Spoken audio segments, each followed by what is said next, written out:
Kita ke informasi yang pertama. Mantan Presiden Rusia Dmitry Medvedev kembali mengeluarkan pernyataan kontroversial. Kali ini ia mengatakan bahwa Amerika Serikat harus memohon kepada Rusia untuk berdiskusi mengenai pengurangan senjata nuklir. Dalam pernyataannya, Medvedev menyebut kesepakatan pengurangan nuklir yang ditandatanganinya pada 2010 lalu dengan Presiden Barack Obama telah mati. Ia bahkan berpandangan bahwa hubungan antara Amerika Serikat dan Rusia telah mati semenjak Washington memberikan sokongan bagi Ukraina dan menjatuhkan deretan sanksi terhadap negaranya. Rusia dan Amerika Serikat mengendalikan sekitar 90% hulu ledak nuklir dunia. Mereka masing-masing memiliki sekitar 4.000 hulu ledak dalam persediaan militer mereka. Medvedev yang saat itu jadi presiden Rusia berusaha menempatkan dirinya sebagai seorang reformis dan menginginkan hubungan baik dengan Barat, dan justru saat ini menyarankan bahwa Moskow harus lebih keras dengan Washington. Merujuk pada tindakan pemimpin Soviet Nikita Khrushchev di Majelis Umum PBB, Medvedev mengatakan bahwa sebenarnya masih ada jalan lain untuk mengembalikan pembicaraan terkait kesepakatan itu.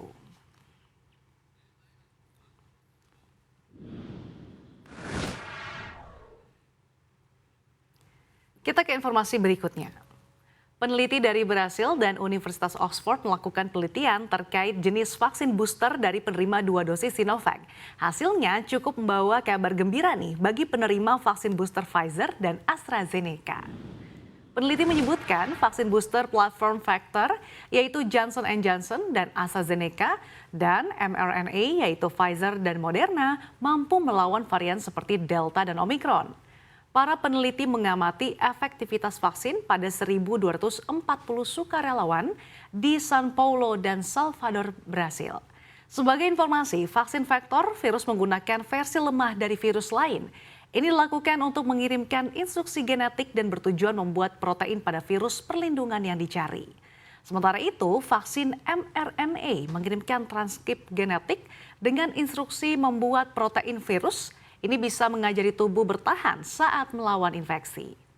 Indonesia sendiri sudah melaksanakan program vaksin booster yang hanya bisa diberikan pada mereka yang berusia 18 tahun.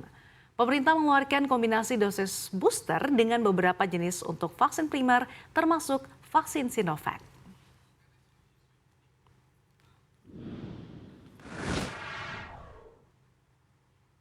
Kita bergeser ke informasi berikutnya.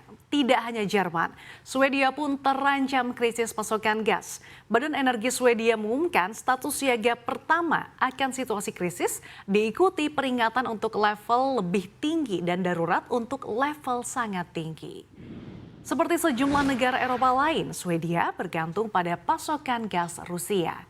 Sebelumnya Rusia telah melakukan pengurangan ekspor gasnya ke sejumlah negeri dengan dalih masalah teknis. Mengutip AFP, pernyataan Swedia ini dilakukan setelah sebelumnya Denmark melakukan hal serupa. Status peringatan dini akan membuat negara-negara yang tergabung dalam Uni Eropa saling membantu melakukan timbal balik untuk penyaluran energi satu sama lain. Meski status peringatan dini sudah dideklarasikan, Badan Energi Swedia mencatat pasokan saat ini masih kuat. Setidaknya pasokan gas Swedia, Denmark, dan Eropa masih sanggup memenuhi kebutuhan masyarakat hingga musim gugur.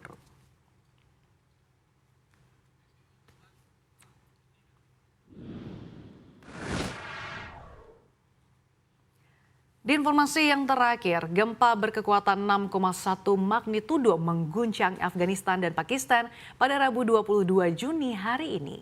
Menurut keterangan otoritas kebencanaan Afghanistan, setidaknya 130 orang dilaporkan tewas dan jumlah korban diperkirakan masih akan bertambah. Para korban tewas disebut berasal dari Provinsi Nangarhar dan Kota Khost. Badan Survei Geologi Amerika Serikat mengungkapkan, gempa yang terjadi pada dini hari waktu setempat itu berpusat sekitar 44 km dari kota Khost di Afghanistan bagian tenggara dan berada pada kedalaman 51 km. Pusat Seismologi Mediterania Eropa mengatakan getaran juga dirasakan di kawasan seluas 500 km oleh sekitar 119 juta orang di Pakistan, Afghanistan, dan India.